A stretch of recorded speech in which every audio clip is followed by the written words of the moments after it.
This is a piece by a guy named Larry Taunton. Larry who? Never heard of her.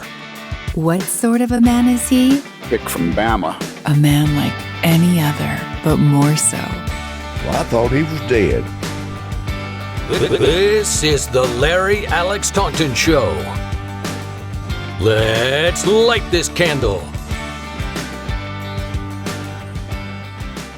Welcome to the Larry Alex Taunton Show. I am your hostess, as Larry said on the Twitter this week, Amie Beth Shaver. Larry Taunton, how are you? I'm doing very well. How about yourself? I'm good.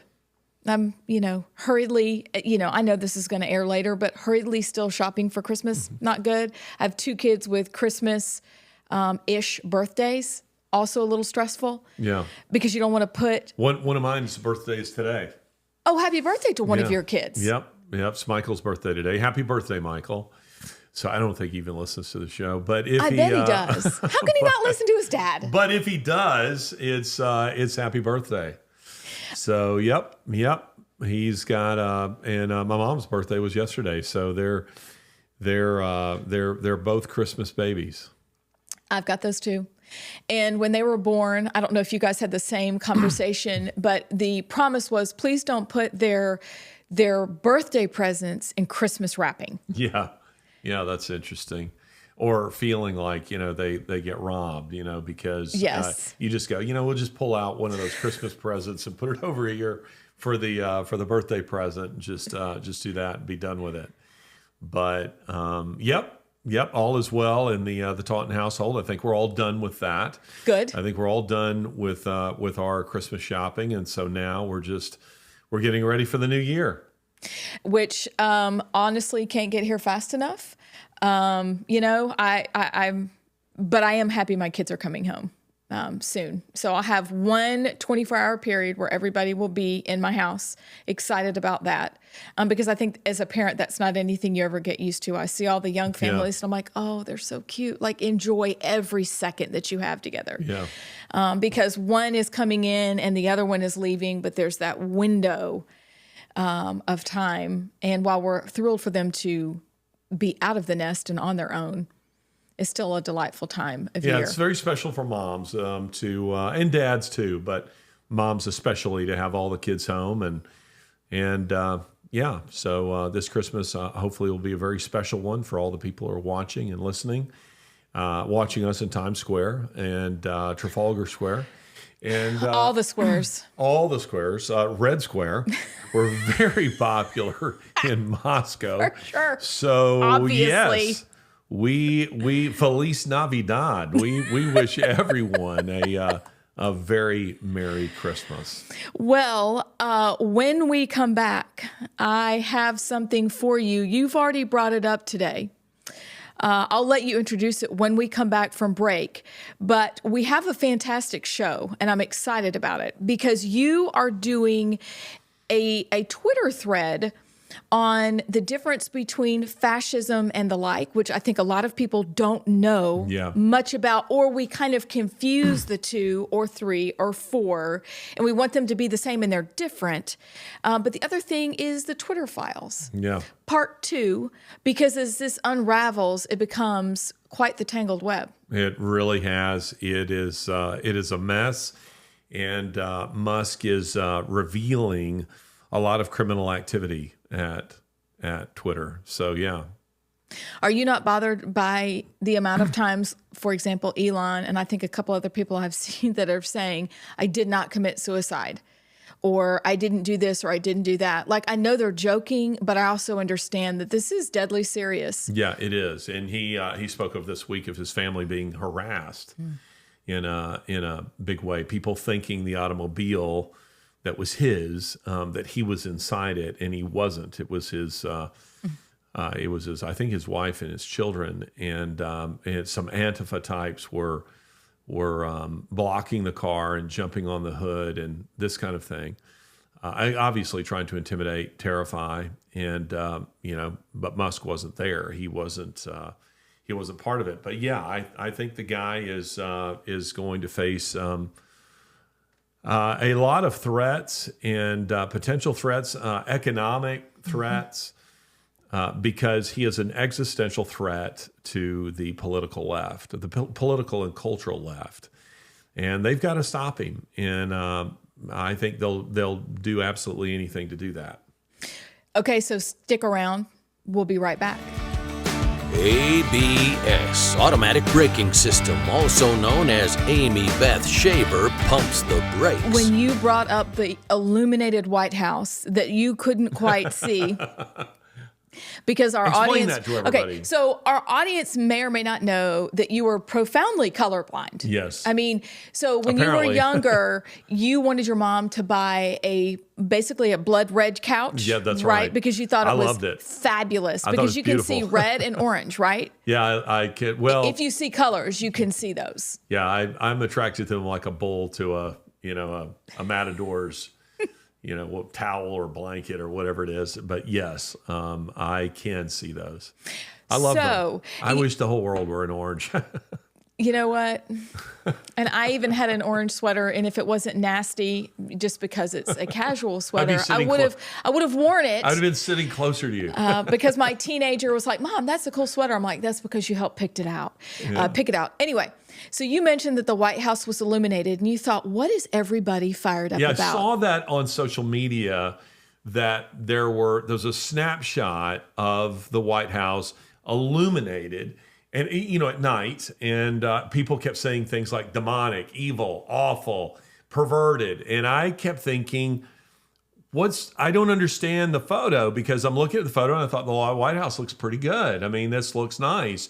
And so I kept, blowing up the pictures, trying to see if there was something in it I wasn't seeing. Is there a swastika in there? Was there something really evil? But the truth is, they were celebrating the Respect for Marriage Act, and which is anything but, as you have taught me in my reading. I am furious, not only that they lit the White House up, but that so many Republicans caved.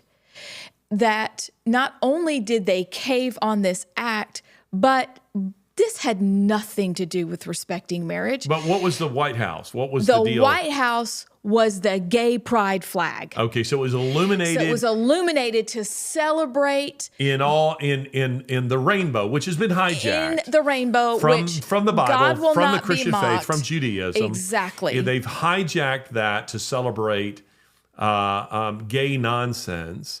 And so that's what I couldn't see because I'm colorblind. It just looked illuminated to me. I didn't know that it was a gay pride flag that was there. And continue. So I think it's interesting. Our producer's joking at the He's thought loving, of this because it's he really thinks upsetting this is to very him. funny. But here's the deal. It's something that you just said. It's that because you're colorblind, you couldn't I can't see gay people. You couldn't. You couldn't see the flag. I cannot see gay people. With lights, basically, on the White House.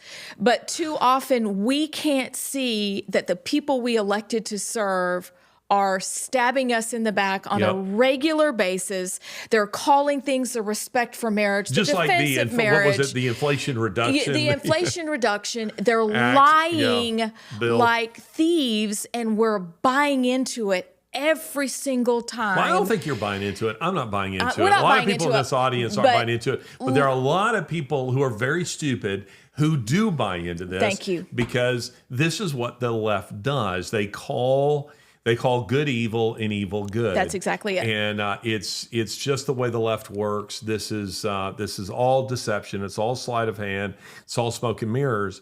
And so that's what happened. And of course, the funny thing was, if I had been visiting the White House that day, they would have been very puzzled that the propaganda wasn't working, because I would have come in and said, "Hey, Joe, the White House looks fabulous. I love the illumination, the colors." And they'd be thinking, I don't think he's getting it. We meant to offend him with that, to stick that to him. But I would have been saying, "Hey, family, let's pose in front of the White House. Pretty. Let's get a picture in front of the White House. It looks great." But yeah, I could not see the colors. And so for the longest time, I kept seeing again and again and again these pictures of the White House illuminated, not knowing what all the hubbub was, and thinking there must be some evil Waldo. Where's Waldo? What's Yes, going on in this of photo course. that I'm not seeing? And I felt very stupid because I thought there's something in the photo that I don't understand.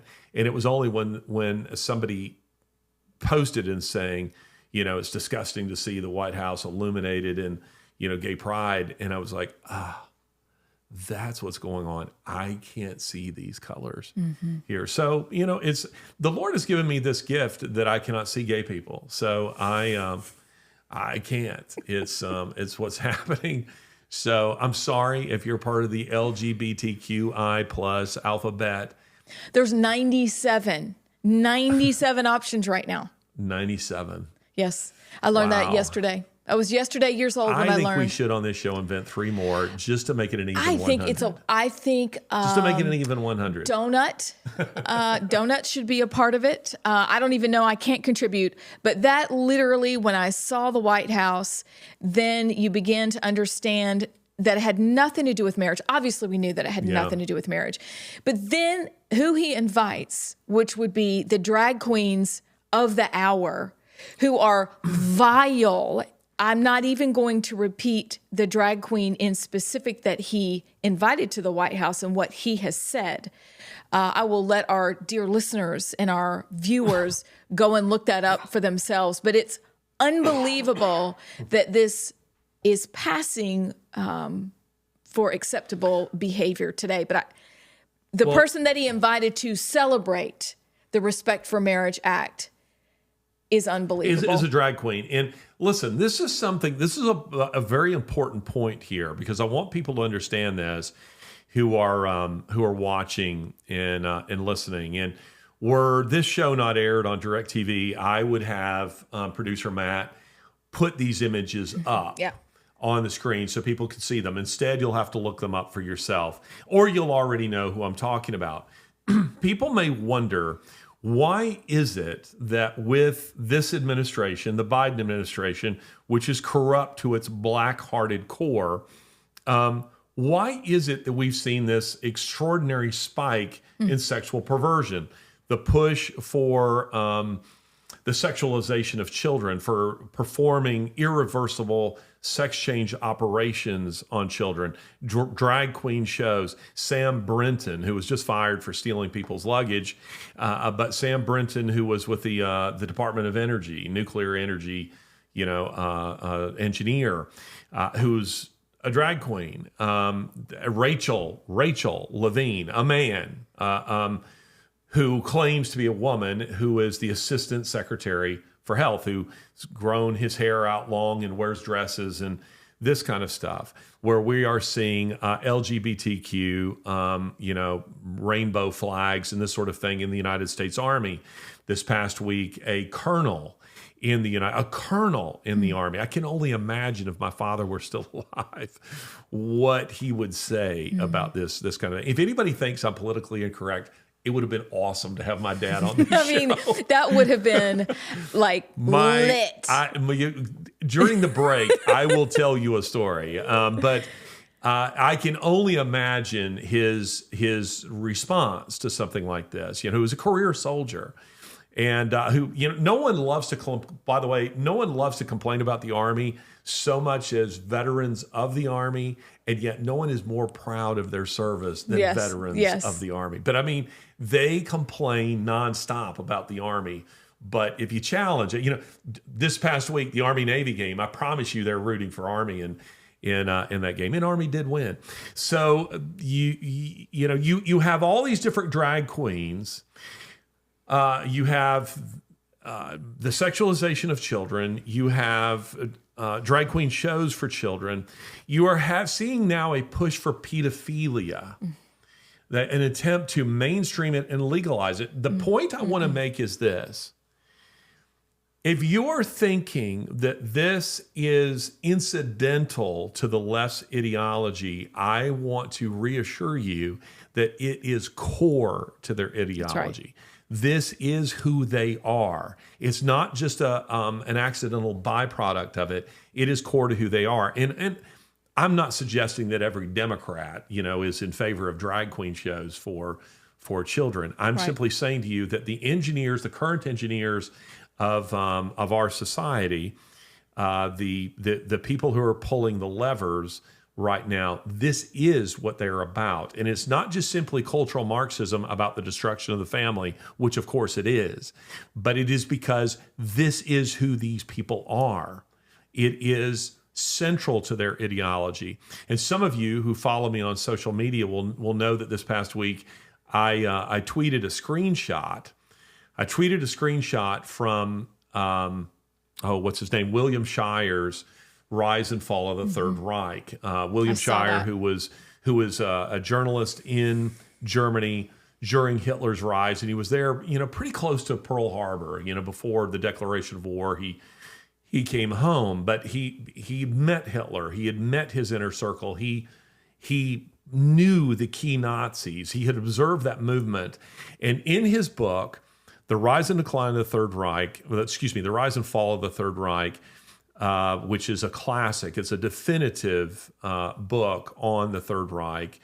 And I'm amazed these passages haven't yet been removed by the publisher, which can easily be done on the electronic versions. He makes the point repeatedly through the book that they were, and I'm quoting him, sexual perverts. Yes. He says they were sexual perverts. He says they were homosexuals. They were, raging homosexuals.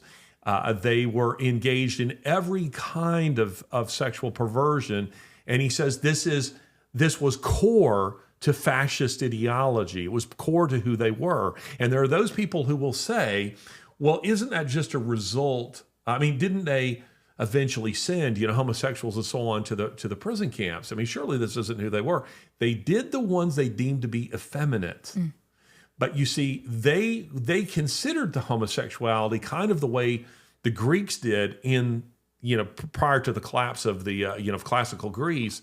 They considered it an expression of domination and of power, of a kind of hyper masculinity, which sounds strange. How in the world can you say homosexuality is? But the point is, that's the way they perceived it. And that's who these people are. This is what they're about. So I knew that you would like that, just the whole concept, because I've watched and read what you've been writing and what you've commented about. But when I realized earlier today when we were talking about the lighthouse being lit up and not seeing what it really was, but it was actually the gay pride flag celebrating all things that were absolutely perverse and vile in the sight of God and man. The celebration then of pedophilia and what's happening in schools, what's happening in culture, because it is ubiquitous. I was very triggered by that. And I thought, you know what, we need to talk about this. However, I'm going to do something that I haven't done before, because I know that there are people listening and watching that have family members that are in that lifestyle. We'll be together over the holidays. And I don't know if you've read anything by Christopher Ewan. He wrote Holy Sexuality. And he is a well-known speaker, a great guy, and an amazing story. He wrote a book with his mom. He was 3 months from becoming a dentist when all hell broke loose in his life.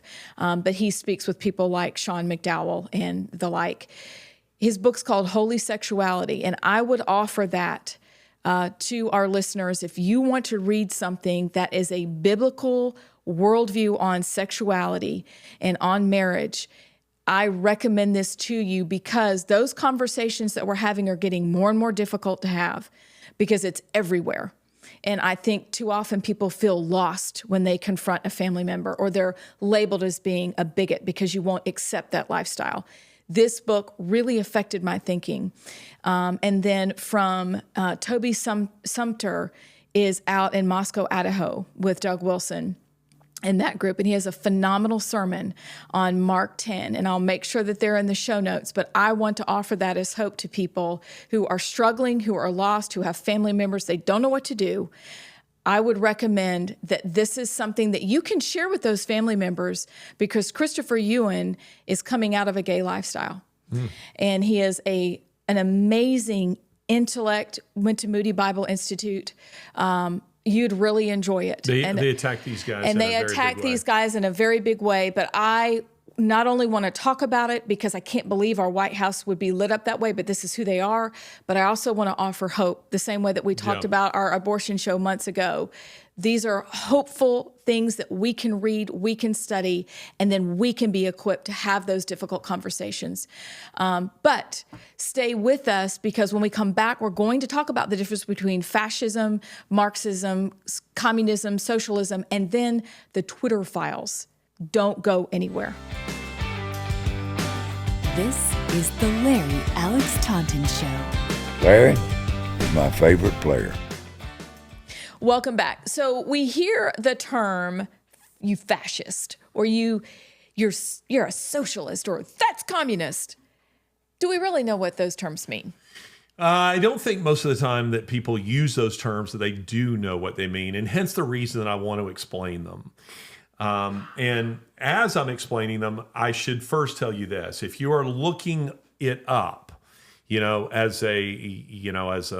your dictionary, just this past week, the Cambridge Dictionary, I saved this. redefined what a woman is. Yes. Now, on paper, they redefine it. You can't read. There are words we use that need to be redefined from time to time.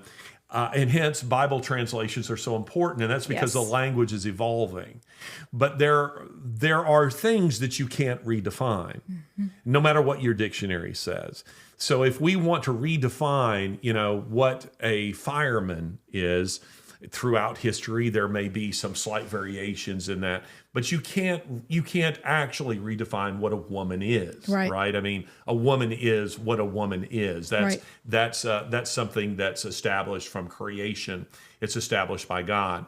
But nonetheless, this past week, the Cambridge Dictionary, decided to bend the knee to the spirit of the age and to redefine it in a way that it accommodates transgender men. Well, in the same way, I've noticed that the definition of fascist has been played with over the course of the last 5 years to try to make it sound like a MAGA hat wearing type. I mean, seriously. Right. Oh, sure. If you're somebody who's patriotic, you're a potential fascist. If you're someone who believes in a strong leader, you're a potential fascist. If you believe in capitalism, you're a fascist. If you believe in closed borders, you are this kind of thing. But when I was doing degrees in history, specifically European history, Russian history, Marxism, socialism are issues that you're getting into in a very big way. And fascism also. And fascism has historically been defined in this way. It is a strict regimentation of the economy for war, sometimes having hyper nationalistic tendencies, not merely nationalistic, but hyper nationalistic tendencies, and also a strong strain of anti-Semitism. Sometimes, not always. Now, we move that definition, come to the present, and what do we see? Well, again, fascism, as unique from, say, socialism, fascism believes in private property. But all private property, all business, all industry is controlled by the state for state purposes. So again, if you take the classic example, which is Nazi Germany, Porsche and Volkswagen and BMW, they were privately owned. However, their production, Krupp, most famously the Krupp factories, who were the armorers for the German Empire for 3 centuries, their production is all state directed for the purpose of war. Volkswagen, you're going to build tanks, and BMW, you're going to build, aircraft, and Krupp, you're going to build artillery and this kind of thing. So it's directed for the purpose of war. Now let's move to the present in where we are now. What we're seeing from the left the American left is what I will call fascio-Marxism. It's this odd, or maybe odd isn't quite the right word. It is a modern manifestation of Marxism blending with fascism to create a sort of new manifestation of both of those ideologies. It's this kind of Frankensteinian, kind of ideology. And let me get at what I mean by this. Hopefully people will stick with me in this as I explain it. Socialism is where the state, there's no private property and the means of production are owned by the state. Okay? So that's socialism. The highest stage of socialism, where there's no need of government and so on, is called communism. Now, that's never been achieved, and hence the definitions on these things are a little bit loose, because we refer to communist Russia and communist North Korea and communist Vietnam and communist China, and technically speaking, they never achieved communism, which is that utopian stage of socialism. We tend to use socialism and communism somewhat interchangeably. Then there's Marxism. Marxism is a particular strain of socialism. So maybe the easiest way for me to explain that is to say that while all Marxists are socialists, not all socialists are Marxists.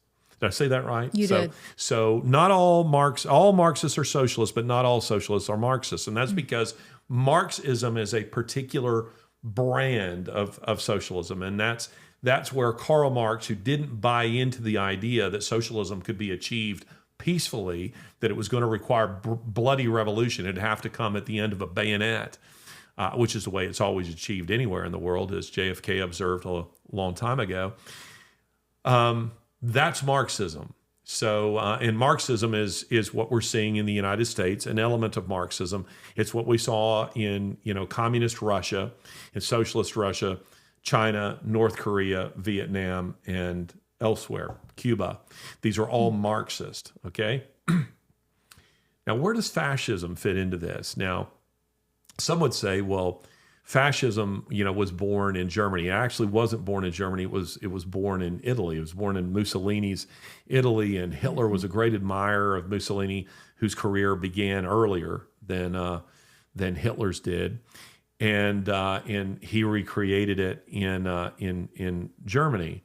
Now, when I was a graduate student, these things were taught as opposites. In fact, I've written this. I've said it. I was wrong.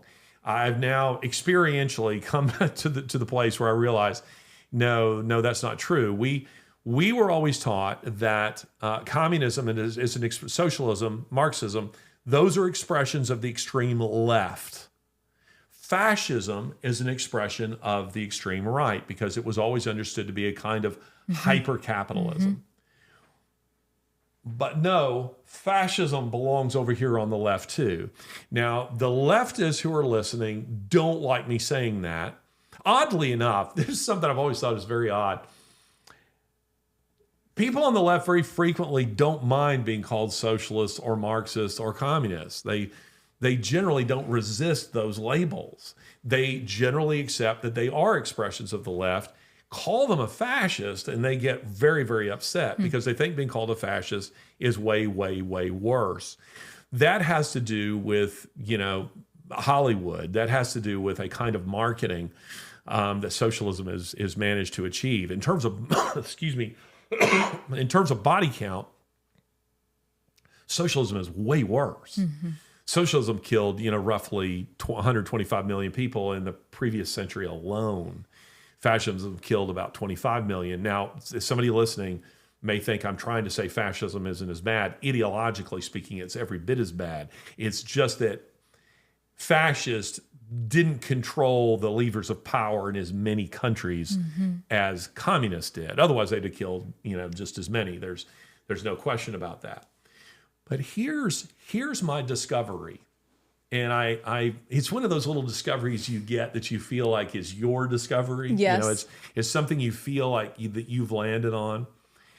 I've come to the conclusion that fascism, not communism, fascism is the highest stage of socialism. Really? Yes, because and why I don't think anybody, prior to now, you're hearing it for the first time on this show. Everyone, why, get ready. There you go. Why I don't think that assertion was made in previous decades by scholars who were writing extensively on this issue is because they didn't have the benefit of hindsight that we now have. In other words, if you were writing in 1930 or 40 or 50 or 60 or 70 or 80 or the 90s, you would never say what I just said because it had yet to happen. So you would never say that fascism was the highest stage of socialism. But see, here's what happens when you visit, as I have, the former communist countries of, let's just say, Vietnam, Russia, and China. Had you visited them in the early 90s, you would go, these are formerly communist socialist countries that are still kind of running off of the fumes of that. They're trying to transition to a capitalist, free economy, free society, democratic. We believed that. People thought that's what was going to happen. We thought, yes, they've overthrown it. The free peoples of the world have united to overthrow Marx. But it isn't what happened. Something that had yet to happen in history, hence the reason scholars never wrote about it, started emerging. And that is when you go to China now, or Russia now, or say in the last 10, 15 years, you would discover, if you went into the GUM store, the very famous State Department store, just off of Red Square, it's a big mall. It's this before you were denied entry. that wasn't Russia. I was denied that in China. Yes. Yeah, that was before the Chinese Sorry, I was thinking of denied me entry for a second time, but it didn't matter because I'd seen enough the first time to trash it. You knew. You're good. I knew enough, but I've been to Russia several times. I've only been in China once. I was in Shanghai and in Beijing. And then, as you've pointed out, the Chinese said, you're never allowed in our country again. But what you discovered when you went back to Russia, and then when you go to China, and then when you go to, say, Ho Chi Minh City, formerly Saigon in Vietnam, is you're looking around and you're going, Ferrari, Prada, Gap, McDonald's, Levi's, everywhere. You're seeing the billboards. You're seeing the kind of high-end stuff you like to shop for. It was all there. All of it was there and available. And you realized these countries no longer are they, China's not communist. Russia isn't communist, the Russia of Vladimir Putin. Vietnam isn't communist, even though two of those three still say they are. Vietnam and China still say that they're communist. They are fascist because they realize, now stick with me here, they realize that Marxist-Leninist economics don't work. The only people who believe that nonsense reside in places like Portland, in D.C., and as I say, hang out on AOC's Twitter thread. Those are the only people who believe that nonsense. Right. Sensible, the people who have tried it in those countries don't want to go back to that because they know it doesn't work, but they do want to maintain power. So what they began doing, each of those countries, and they've mimicked each other in the way that they've done it, is that they wanted to get rid of the Marxist-Leninist economics, but maintain the communist oligarchic power, centralized power. But in order to remain in power, they need money. And they no longer had hard currency because they were poor. I love the way a comedian put it back in the 90s. I don't know who the comedian was. I'd love to give attribution, but it was on something like Johnny Carson. But he said, everybody in the world is protecting their stuff. They've got missiles to protect their stuff. The Americans have missiles to protect their stuff, and the British have missiles to protect their stuff, and the French, and the Russians had missiles to protect our stuff. And this comedian, by the way, was Russian. He said, but one day we looked around, we realized we don't have any stuff. That's good. We've got missiles to protect our stuff, but we don't have any stuff. And so these countries were losing grip on power. they were slipping in prestige. They were facing overthrows. The Gorbachev era and the breaking up of the Soviet Union. The Chinese learned from this. And so what they did was they began loosening the hold, the Marxist-Leninist economic communist hold on the economy, and they realized we must adopt certain Western methodologies or we will become a vassal state to the West. Wow. We will become a vassal to them. They will own us. So we must adopt some of that. However, we are not loosening our grip on power over the people. So what they began doing, and this is the part that I'm telling you, that can you tell I'm kind of excited about talking about this? I don't get to talk about these things very, very much. This is a fairly academic discussion, but it's hopefully one that people find interesting and helpful, because previous generations of scholars didn't get to witness this. They couldn't predict that it was coming. Nobody knew it was coming. And see, what those countries began doing is they began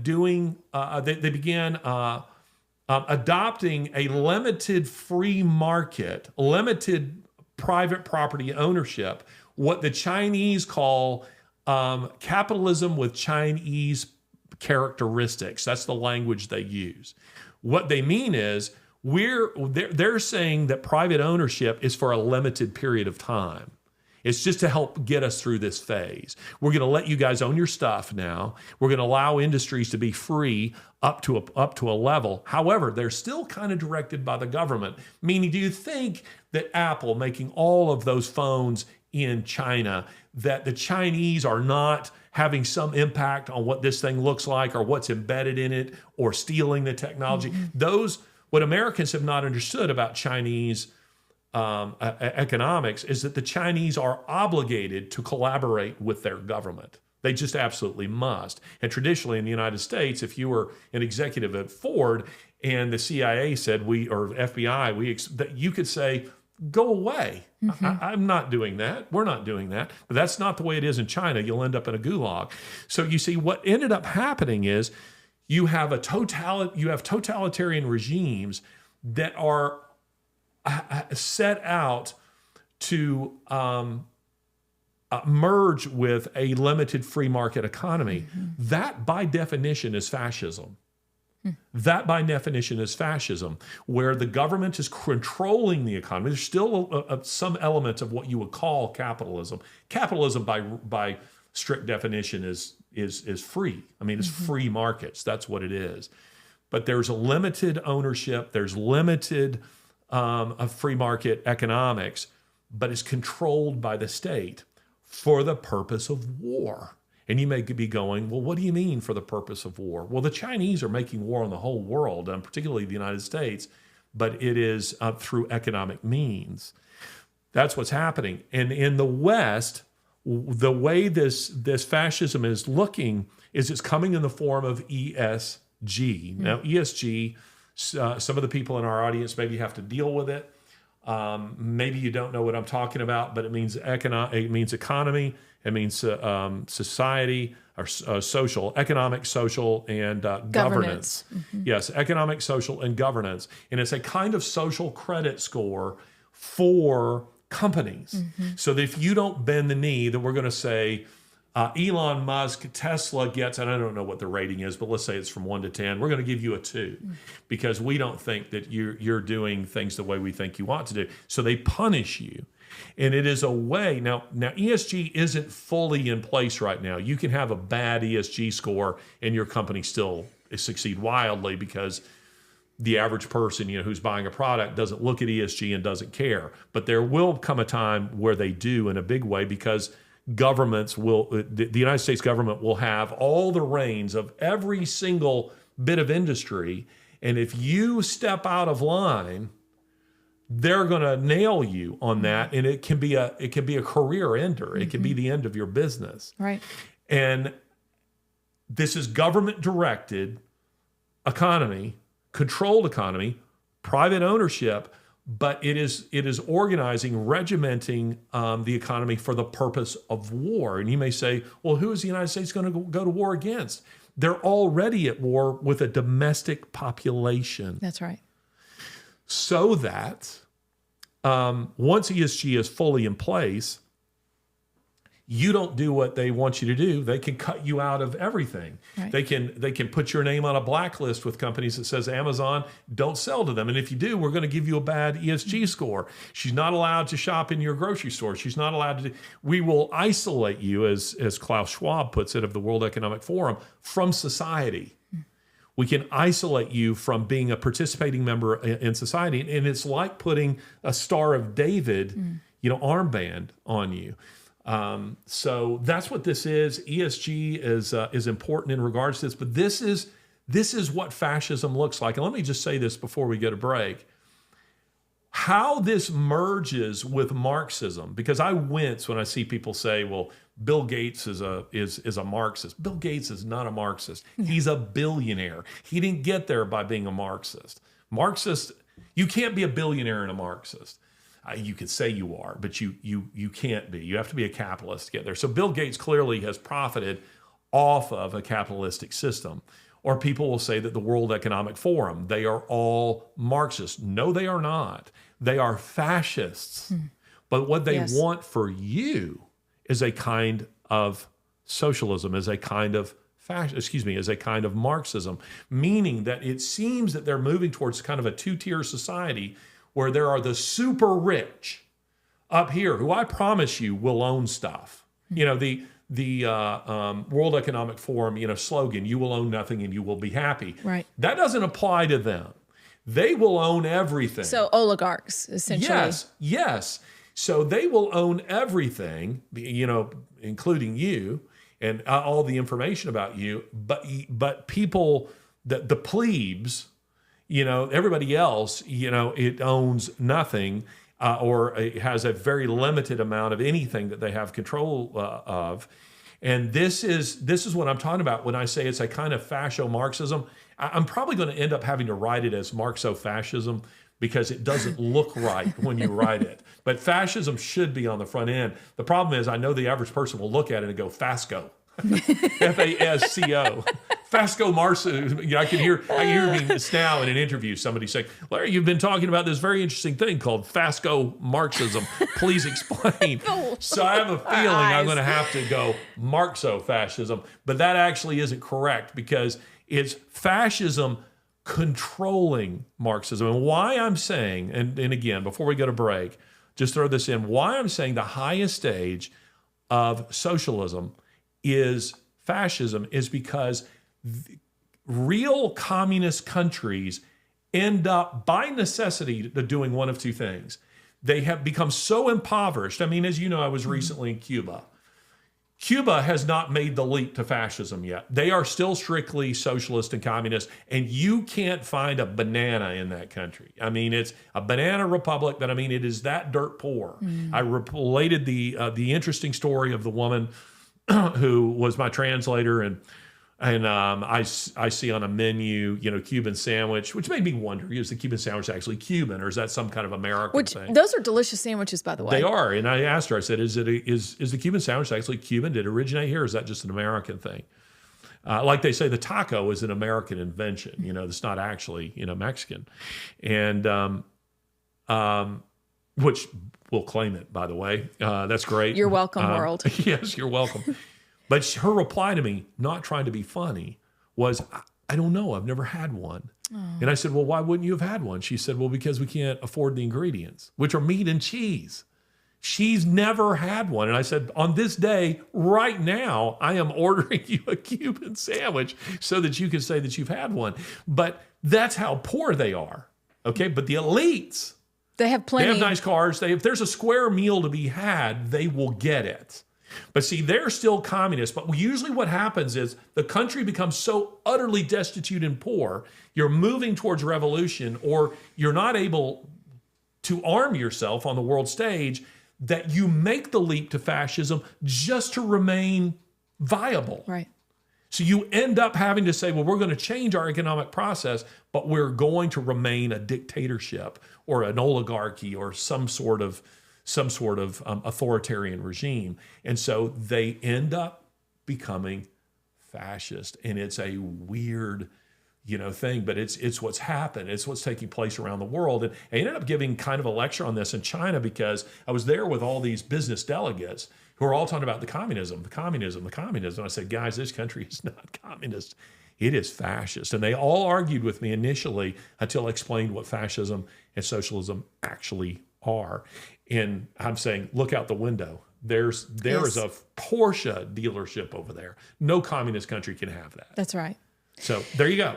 Well, let me just say, on behalf of the world, if I had an applause button for that you've just explained to us beautifully, I would have the applause button going right now, like cheers, like, oh, that makes so much sense. Well, hopefully it does. Thank you. No, it does. Hopefully it does make sense. You'll go back and re-listen to it again because it makes so much sense. So thank you, Larry. Yes, ma'am. When we come back, the Twitter files. This is the Larry Alex Taunton Show. Welcome back.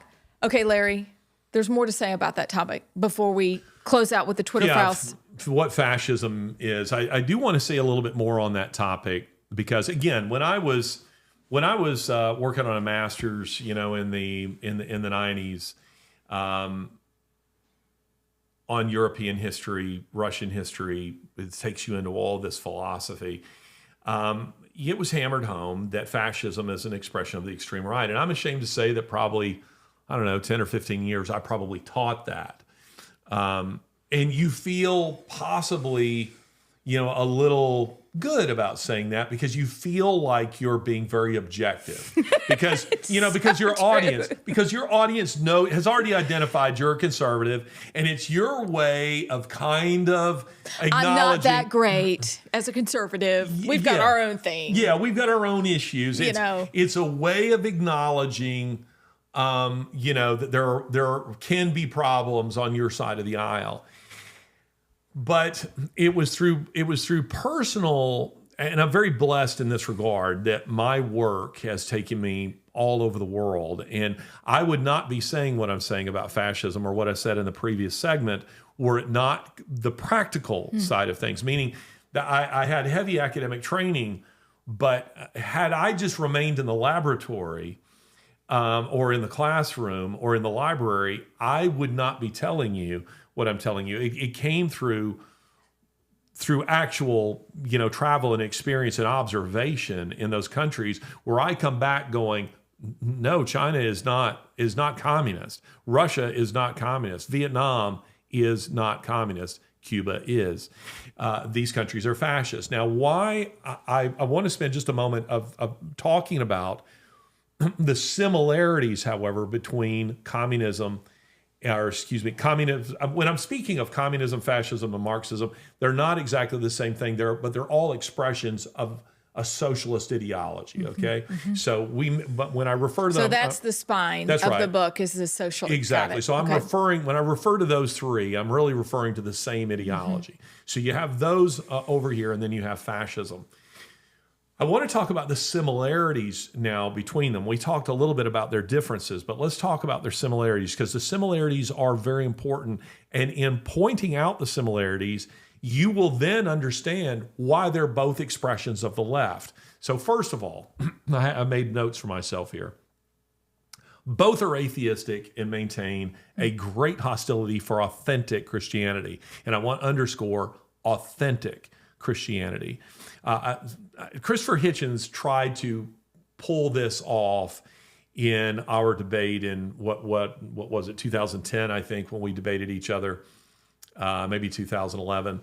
And Christopher tried to say that fascism was an expression of the right and that it was some kind of warped version of Christianity. Sheer nonsense. Not the case at all. I mean, first of all, they are atheistic to their core. You got guys like Bonhoeffer, for instance, who are arrested and executed, but many other Christians in the church who were. Now, people can point to a priest or they can point to some clergymen who supported the regime. Well, of course, Hitler left those people alive because they were collaborators. But that doesn't mean that they were representatives of authentic Christianity. Right. Stalin in 1937 alone executed 100,000 Russian Orthodox priests. So when a guy like Hitchens would say, but there were all these Russian Orthodox churches that were still open, well, it's because they were full of KGB operatives. They were informants. You go and confess to your priest, and he goes and informs on you. So, and Russians knew this. They knew that those churches that were allowed to remain open were all collaborating with the regime. So both are atheistic to their core, both socialism and fascism. Both claim to be scientific. They love that. That's right. They so love much. the science. Follow the science. Yes. Have you heard Trust that? us. We're the experts. Exactly. So it's all about following the science. That is when states do not appeal to power or they don't appeal to God, they appeal to science as a basis for their authority. So both claim to be scientific, and they both are rooted in Darwinism. Doesn't mean that socialism and socialistic ideas didn't predate Darwin, because they did. But there's a reason why Karl Marx wanted to dedicate Das Kapital to Darwin. Darwin refused the dubious honor, wisely, by the way. But they both claimed they both received a big spur, a shot in the arm from Darwinist thought. They're both historicist. Now, historicism is the idea that history is moving irresistibly in a particular direction. We as Christians believe that. We believe we're going from Genesis 1 to Revelation 22. We're moving irresistibly in that direction. They believe, however, that history is controlled by impersonal, immutable laws. That the individual, for instance, the histories that are told of the great individual, of the importance of Caesar or the importance of Napoleon, that it doesn't matter because history is moving that direction anyway. So they both have that in common. Both of them are totalitarian. I don't think anybody would argue with that. Both are genocidal. I don't think anybody would argue with that.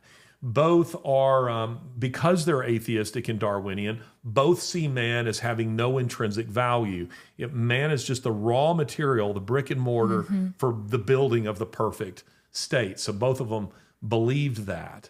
And both are, as a result, leftist ideologies. They really only differ on the fine print when you get right down to it. And it's for that reason that both of them maintain a great hostility for each other, because they're like, they're bastard children of the same father. And they both are claiming to be the rightful ideological heirs.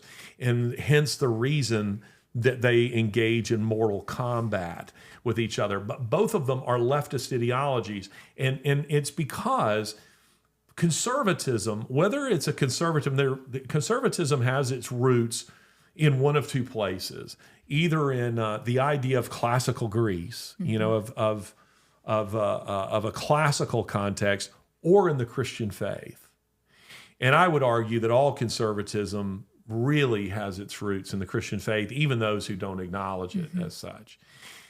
Greece wasn't democratic in any meaningful sense, and that's a discussion for another day. But anyway, the Christian faith is what gave rise to freedom as we know it and as we understand it, and the idea that the individual has dignity and has value. So anyway, that's why those two are both on the left. So when we're looking at culture today and people are looking for where they can see this, we know where we're seeing it, but where are you seeing it in glaring, live, and living color? If you could see in color, where are you seeing this most? Well, I'm seeing it most in the United States, because I believe that what the radical left represents in the United States is fascism. That's what, and that doesn't mean, and I want to be clear, the left isn't monolithic. They don't all believe the same thing. They're not all driven by the same ideology. But the Biden administration is fascist. Yes. Okay? The social engineers are fascist. The World Economic Forum is a new kind of fascism. It's fascism repackaged. It isn't necessarily anti-Semitic or wants to send all the Jews to the gas chambers, but it's still fascism, because they do want to send people to the gas chambers. I mean, they've admitted this. They don't say gas chambers. They just say we want to reduce the global population from 8 billion to 2 billion or less, and we want to do it peacefully.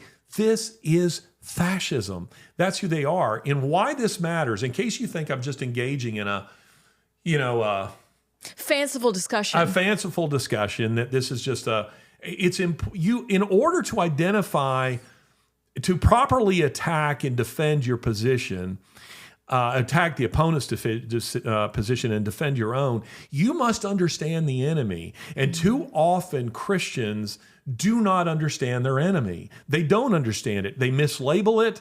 They misattribute motive. These kinds of things. They do it all the time. And I thought we did this. I made this point after 9/11. Dinesh D'Souza, by the way, made the point brilliantly in his book, What's So Great About America. Mm-hmm. I required my children to read that book. It's a great book. But after 9/11, the argument was that, what did they say about the terrorists? They're what? Crazy. Yeah. Anybody who flies planes into the sides of buildings, that's completely they're crazy. Now, the people who are making this argument weren't being dishonest in saying it. They believed it. And it's because they're of a very secular mindset. And in a secular mindset, there is no God and there's nothing worth really dying for. Okay? Because this life is all you get. So the idea that someone would get into a plane and fly into the side of a building, the only explanation for that is that person is nuts. But you see, Christians should intuitively understand why they did it. And the reason is not because we're Muslims, but because we do believe there's something worth it. Like Muslims, we do have some things in common with them. We do believe that there are higher laws. We do believe there is life after death. We do believe that there is reward and punishment after death. And we do believe there are things worth dying for. So I can get in the head of a Muslim and go, you're dying for a false God and you're dying for the wrong thing. But I can, at some level, respect the guy who says, my faith is such that I put it ahead of my own life and I'm willing to die for it. So they weren't crazy. Right. They were quite Orthodox Muslims who believed in a false God to such a degree that they were willing to die for that. So when you're trying to understand 9/11 from a secular point of view and you put that key in, the tumblers don't line up. It doesn't work. But when you look at it from the perspective of their religion, which is the way you need to understand it, suddenly the tumblers do line up and the key opens and you go, ooh, I know what's driving these people. So the point as it relates to this is that if we are to defend what we believe matters in this country, we must understand what we're facing. And what we're facing is a new kind of fascism. Now, Marxism is something you need to understand too, because again, as we've pointed out during the show, there is an important interplay between the two. Yes. Both are at work. The ideas of Saul Alinsky are at work in the culture. But if you think that what we're looking at is strictly Marxist, you're not going to understand what those tumblers don't line up. It's a combination of both. Wow. Wow. Okay, it's listen. donuts today and coffee again. Yes. Thanks, producer Matt, for the donuts. Listen, so we'll get to Twitter files next time because that was a supremely important discussion. Yeah, sorry. And Professor, we thank you for that. Everyone, thank you for tuning in to the Larry Alex Taunton Show. We will see you next time. Turn out the lights. The party's over. They say that all. Ladies and gentlemen, we are grateful for the standing ovation, but there will be no encore for today's performance.